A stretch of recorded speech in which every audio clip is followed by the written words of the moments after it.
山海绝伦内的确有多次提及，在遥远的东方有一条龙，岛上千年来传承情志。每隔一甲子，便见有海市蜃楼浮现在东海之上。2个甲子，哼，恨未早生20年，否则这西征大军便是由我伊达梵天来统领的。啊！与信长公一争高下乃吾之夙愿。做先锋还是不划算，那就决一死战吧！是，我发现你们了，有种别跑，我去害人！此次去乐浪打仗，便是我建立如信长公一般辉煌霸业的开端。今日竟要客死在这一时，这里是绝冷怪。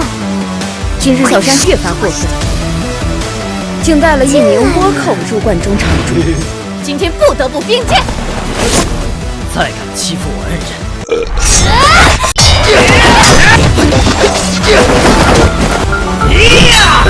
好一山吊刀斩！下一次落掉的就是拿剑的手臂。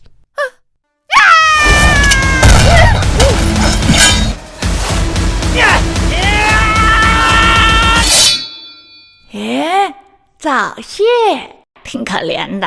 啊，那你啊，我是说，那么年轻就早早的谢顶了，真的是挺可怜的。